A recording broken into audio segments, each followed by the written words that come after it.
Hello friends, welcome to अध्ययन investment academy. Good morning. आज की ताज़ा खबर में आपका स्वागत है। ग्लोबल न्यूज़ से हमेशा से शुरुआत करते हैं और वही सबसे ज़्यादा इम्पैक्ट भी कर रही है मार्केट्स को, तो वहीं से शुरू करेंगे।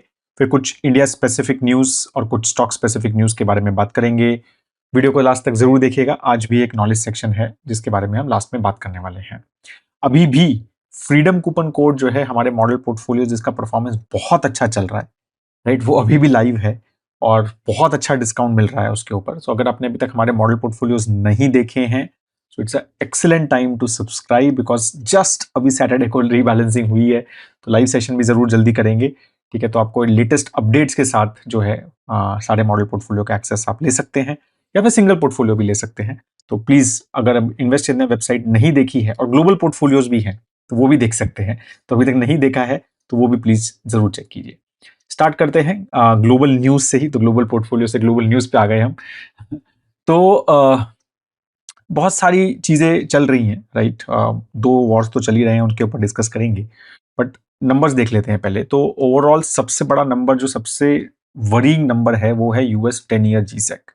वो 4.73% पे चला गया है। मतलब आप ये सोचो, मतलब क्या है इसका, कि अगर आज 10 साल का आप गवर्नमेंट बॉन्ड खरीदते हो, राइट, या फिर गवर्नमेंट पैसा रेज करती है 10 साल के लिए, तो 4.73% पर एनम रिटर्न देने पड़ेंगे उनको, डॉलर में।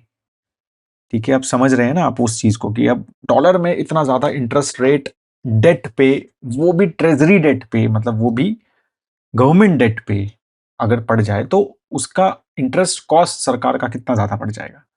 ठीक है, और जो कंपनीज पैसा रेज करेंगी तो उनका भी इंटरेस्ट बढ़ जाएगा। सरकार 4.73 दे रही है तो कंपनी सस्ता तो नहीं दे पाएंगी। ठीक है, तो ये एक बहुत बड़ा वरिंग फैक्टर जो है यूएस में चल रहा है, राइट। सेकंड, अब गोल्ड प्राइस भी बढ़ रहे हैं। अब अगर हम गोल्ड प्राइस देखें तो 4,680 डॉलर के ऊपर चला गया। ये 3,900 समथिंग चला गया था अभी 1 डेढ़ महीना पहले। अभी बढ़ बढ़ के कंसिस्टेंटली बढ़ रहा है। डॉलर भी थोड़ा वीक हो रहा है, उसका भी एक फैक्टर है, राइट। ओवरऑल और दो दो वॉर्स चल रहे हैं यार, उसका कुछ क्लैरिटी ही नहीं है कि कब खत्म हो रहा है, राइट। तो ऑफकोर्स जो है सेफ हेवन की तरफ फिर जो है पैसा मुड़ने लग जाता है, तो वही एक कारण है। थर्ड है ऑयल प्राइसेस। अब वही कि अभी तक कुछ क्लैरिटी ही नहीं है from Iran and US war perspective कि क्या हो रहा है वहां पे, राइट। मतलब यूएस सेक्रेटरी जो स्कॉट बेसेंट है, उन्होंने कहा कि भाई हम क्रिपलिंग टफेस्ट सैंक्शंस करेंगे हिस्ट्री में ईरान के ऊपर। ऐसा उन्होंने बोला कि अभी काइनेटिक स्ट्राइक्स नहीं होंगी, मतलब एक्सपेक्टेड है।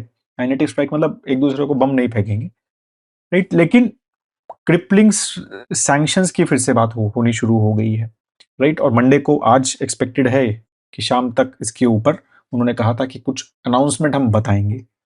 ठीक है, तो वो भी चीजें चल रही हैं। उसके ऊपर मिस्टर ट्रम्प जो हैं वो नए नए मैप शेयर करते रहते हैं, जिसमें से वो स्ट्रेट ऑफ हॉर्मुज को यूएस टेरिटरी बताते रहते हैं। वो सेकंड टाइम वो कर चुके हैं ये चीज, राइट। तो इस तरह की चीजें फ्रॉम ग्लोबली भी वहां पर चल रही है, और इसके चक्कर में ऑयल जो है वो मतलब महंगा ही चल रहा है। 94 के ऊपर, $94.39 पर बैरल ब्रेंट चल रहा है। ठीक है, तो अब इसके ऊपर ये भी चर्चा है कि बिल्कुल हॉर्मुज बंद है तो ये 94 के आसपास ही क्यों है, राइट। कई मतलब सवाल, एक आध दो लास्ट फ्राइडे को मैंने जब थर्सडे को किया था तब भी ये सवाल आए थे। तो भाई बिल्कुल बंद है तो पहले तो वो 110 120 चला गया था, तो 94 तो ठीक नंबर है, मतलब उस हिसाब से तो ऐसा माना जा रहा है। अब मतलब अगेन ये सब सोर्सेज से आती है ये इन्फॉर्मेशन, कुछ क्लैरिटी नहीं होती है। तो ऐसा माना जा रहा है कि यार ये चीज जो है ना, मतलब US is allowing the oil to flow a bit. ठीक है, मतलब बट उसको वो ऑफिशियली नहीं कर रहा है। जो वो डार्क फ्लीट्स होती हैं उसके थ्रू जो है कुछ कुछ ऑयल है वो वहां से फ्लो कर रहा है, बिकॉज यूएस ने ही मेजरली हॉर्मुज बंद किया हुआ है, उन्हीं का नेवल ब्लॉकेड है। ठीक है, तो उस चक्कर में ऐसा माना जा रहा है कि थोड़ा बहुत वहां से सप्लाई चल रही है। ऑलमोस्ट 40-50% ऑफ प्री वॉर जो फ्लो था वो चल रहा है, लेकिन बात नहीं हो रही उसके बारे में। अब पता नहीं चल रहा है, नहीं चल रहा है।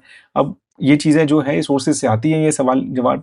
अब इसमें कितनी सच्चाई है और कितना झूठ है, ये बहुत टफ है ये पता करना। ठीक है, तो ये सारी चीजें जो है फ्रॉम अब इस वॉर के पर्सपेक्टिव से रही।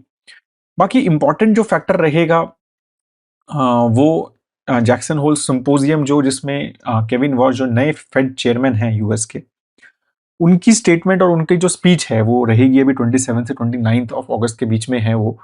तो वहाँ पे वो स्पीच आई थिंक काफ़ी मार्केट्स क्लोजली वॉच करेंगे, स्पेशली अभी जस्ट हमने ये बात थर्सडे मॉर्निंग की थी न्यूज़ में कि जिस तरह से स्कॉट बेसेंट ने बायबैक किए long term treasury bonds, right, 30 साल के बॉन्ड को बायबैक करने की बात की उन्होंने, बढ़ाने की, भाई हम बायबैक बढ़ाएंगे, ठीक है। तो कोशिश की कि भाई यील्ड कर्व कंट्रोल, एक मतलब ऐसा लगा मार्केट को कि एक छोटा यील्ड कर्व कंट्रोल करने की कोशिश की गई है, ठीक है। उसके बाद वो थोड़ा सा 10 या 30 या G-Secs गिरे भी और फिर वो वापस बढ़ गए।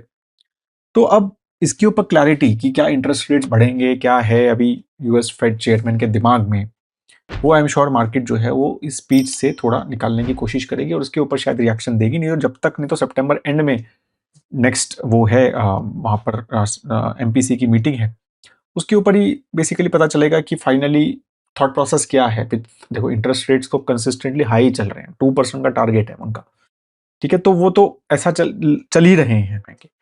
तो अब इंटरेस्ट रेट बढ़ेंगे या नहीं बढ़ेंगे या सेम रहेंगे, वही मार्केट जो है, वही बॉन्ड मार्केट एटलीस्ट वो देख रही है। और ये अगर इंटरेस्ट रेट बढ़ते गए या फिर 10 ईयर G-Sec 30 ईयर G-Sec बढ़ता रहा तो इक्विटी मार्केट्स पे इम्पैक्ट तो है भाई। 4.73% अगर 10 ईयर G-Sec दे रहा है तो कुछ लोग तो इंस्टीट्यूशन सोचेंगे ना यार, बिना रिस्क के 4.73% मिल रहा है ना डॉलर में, तो क्यों ज्यादा इक्विटी में डालूं। तो वो ये सवाल, ये रिस्क रिवॉर्ड रेशियो स्टार्ट हो जाता है डिस्कशन होना, ठीक है ना। अब नेक्स्ट है $40 ट्रिलियन का डेट, ठीक है, ये एक अलग चीज चल रही है, ठीक है। तो अब उसका भी एक पार्ट है कि ये डेट बढ़ रहा है, मतलब यील्ड बढ़ रही है, क्योंकि $40 ट्रिलियन का ऑफिशियली अब ट्रेजरी ने बता दिया कि भाई $40 ट्रिलियन का डेट हो गया है हमारा। अब ये भी एक कॉम्प्लिकेटेड है क्योंकि अब ये इतना बड़ा डेट, उसके ऊपर 4.7% इंटरेस्ट देना, ठीक है। तो उससे क्या इंटरेस्ट कॉस्ट बढ़ रही है, इंटरेस्ट कॉस्ट बढ़ रही है तो क्या हो रहा है, फिजिकल डेफिसिट रिड्यूस हो रहा है, बोरिंग बढ़ानी पड़ रही है ना भाई, तुम खर्चे तो कम कर नहीं पा रहे हो, खर्चे कंसिस्टेंटली बढ़ ही रहे हैं। तो वही मैं देख रहा था कल नंबर्स, राइट, जो जेफरीज ने जो रिपोर्ट में दिया उन्होंने, ठीक है, उन्होंने यही बोला कि भाई कंसिस्टेंटली जो है डेफिसिट बढ़ रहा है। जुलाई में $432 बिलियन का डेफिसिट बढ़ हुआ यूएस में, जो कि मार्च 2021 के बाद हाईएस्ट मंथली डेफिसिट था उनका, ठीक है। उस टाइम कोविड था, ठीक है। और ओवरऑल 10 मंथ में $1.8 ट्रिलियन का डेफिसिट पहुंच चुका है, जो लास्ट ईयर के 2025 के ऑलरेडी क्रॉस कर चुका है 10 महीने में, ठीक है। तो इस तरह की चीजें जो हैं बेसिकली वहां पर चल रही हैं। और तो वही है कि ये हाई इंटरेस्ट रेट्स जो हैं ये बॉदर कर रहे हैं आई थिंक सरकार को भी और सब चीजों को, बट इक्विटी मार्केट्स को नहीं कर रहे, बिकॉज वो top companies are doing so well, right. तो वो एक फैक्टर है अभी भी, ठीक है। और इसके ऊपर हमने डिस्कस भी किया था, मैंने ट्वीट भी किया था, लास्ट थर्सडे का नॉलेज सेक्शन भी हमारा इसी के ऊपर था, थर्सडे का नहीं तो फिर मंडे का था, मतलब था, ठीक है। ठीक है, बाकी हाँ, अब ये तो बात हो गई अपनी यूएस यूक्रेन वगैरह यहाँ की। अब पुतिन जो है वो कह रहे हैं कि भाई पंडोरा बॉक्स खुल दिया है, हमारे इकोनॉमिक टारगेट्स पे यूक्रेन कंसिस्टेंटली टारगेट कर रहा है, right. Most sensitive economic sectors को हम हिट करेंगे यूक्रेन के, ठीक है। तो कंसिस्टेंटली ड्रोन स्ट्राइक्स हो रही है, मतलब ऑयल रिफाइनरीज पे, ऑनलाइन रिटेलर वेयर हाउसेज के ऊपर, जो यूक्रेन रशिया के कर रहा है। तो यहाँ पर भी एस्केलेशन हो रही है और रशिया ये बोल रहा है कि भाई मैं भी करूंगा, बढ़ाऊंगा। तो ये चीज भी जो है, अगेन मैं वही बार बार, देखो Russia is also a big exporter of oil and Ukraine is a big exporter of agree commodities. तो ये नंबर्स, इसके ऊपर ध्यान रखो, मतलब ये दोनों चीजों के ऊपर यहाँ पर भी ये कॉम्प्लिकेशंस आ सकती हैं दोनों पे। अगेन मतलब पहले ही ऑयल तो पहले ही उस पे है, अब यहाँ पर भी कॉम्प्लिकेशन चल रही है।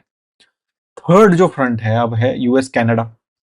कभी सुनने में नहीं आया था यूएस कनाडा के बीच में भी डिस्कशन होंगे मॉर्निंग न्यूज में, ठीक है। बट वहां पर वो ट्रेड वॉर डीपन हो रहा है उनका। तो बेसिकली पहले हुआ कि, अब जब हमने बात की थी थर्सडे को, तो ये हुआ था कि भाई यूएस और कनाडा की सुलह हो गई है, डिस्कशन खत्म हो गया और कोई टैरिफ नहीं लगेंगे डिस्कशन। लेकिन अब बात हो रही है कि नहीं, कोलैप्स हो गई है नेगोशिएशंस फ्राइडे नाइट को, ठीक है। और 50% टैरिफ यूएस जो है वो इम्पोज कर रहा है $20 billion worth of Canadian goods पे। तो सिर्फ मतलब $20 बिलियन कोई बहुत बड़ा, 5% ही है टोटल ट्रेड का, जितना कनाडा जो यूएस में जाता है सामान, उसमें से 5% गुड्स के ऊपर यूएस ने टैरिफ लगाया है 50%, ठीक है। लेकिन अब कनाडा बोल रहा है कि भाई मैं भी करूंगा रिस्पॉन्ड। तो उन्होंने कहा कि भाई हम भी नई ड्यूटीज करेंगे, जो कि डेयरी पे, अप्लायंसेस पे, एग्रीकल्चर इक्विपमेंट्स वगैरह के ऊपर जो यूएस से हमारे पास आते हैं, हम भी लगाएंगे।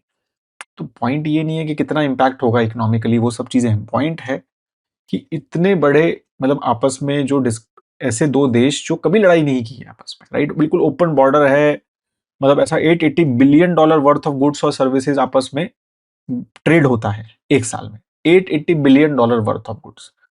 ठीक है, तो 330,000 पीपल जो हैं, नियरली एवरी ईयर 3.5 लाख लोग जो हैं वो ट्रैवल करते हैं इधर से उधर। ठीक है, तो ये चीजें जो हैं उसके ऊपर लगता है कि ये एस्केलेशंस हर जगह बढ़ रही हैं और मिस्टर ट्रम्प की पॉलिसीज जो हैं वो हर देश को इम्पैक्ट कर रही हैं।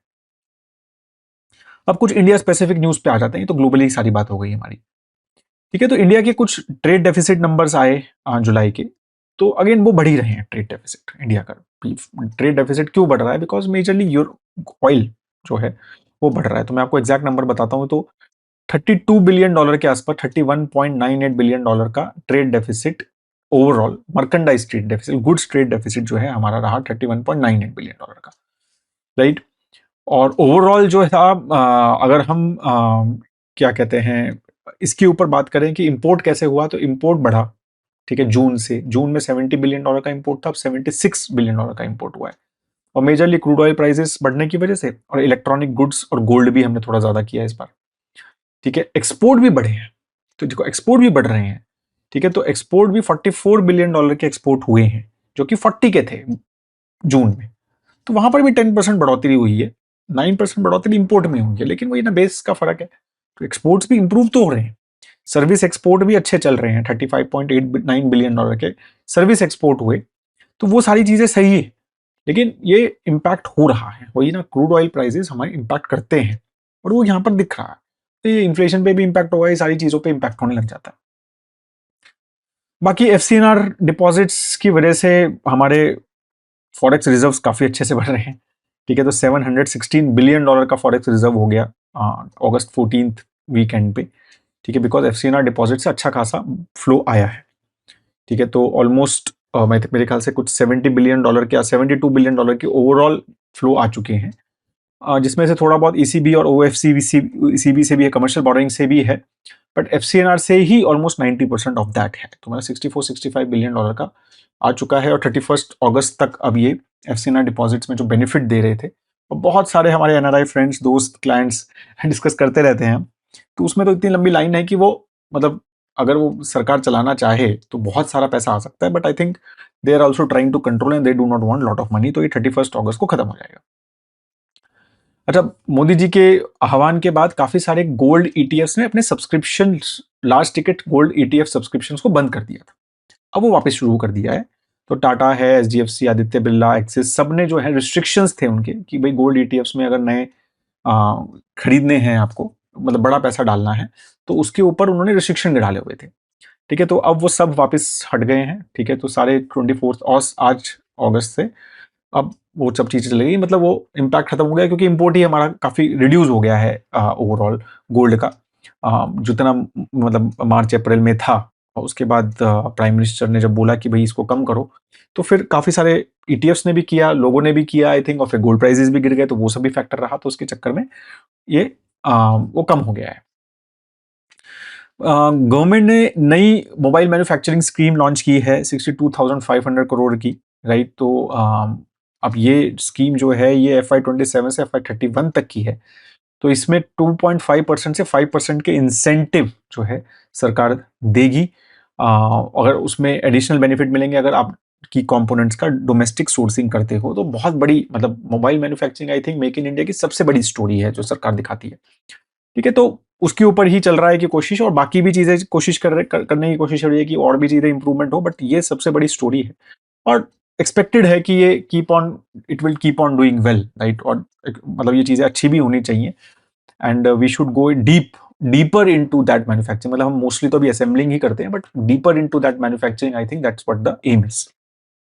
बाकी कुछ स्टॉक स्पेसिफिक न्यूज के बारे में बात करें, वैसे तो रिजल्ट्स खत्म हो गए हैं, तो स्टॉक स्पेसिफिक न्यूज अब लिमिटेड ही है। एक तो टाटा मोटर्स ने अपने प्राइसेस बढ़ा दिए हैं, 25,000 रुपए से बढ़ा रहे हैं सितंबर 1 से, मेजरली SUVs के, राइट। बाकी दो कंपनीज के मतलब चेयरमैन के अपडेट आ रहे थे, तो सेंको ने कहा कि अब हम 25% रेवेन्यू ग्रो करेंगे। हमारे मॉडल पोर्टफोलियो का स्टॉक है, काफी मतलब वैल्यू पर्पज से चल रहा है, उसमें है कुछ कॉम्प्लिकेशंस, राइट। तो 11,000 करोड़ रुपीस का रेवेन्यू वो टारगेट कर रहे हैं FY 27 में, राइट। और मतलब उन्होंने कहा है कि भाई हम काफ़ी अच्छा खासा केपेक्स भी करेंगे, right. Focus will be majorly eastern markets and northern markets, that's what they have told.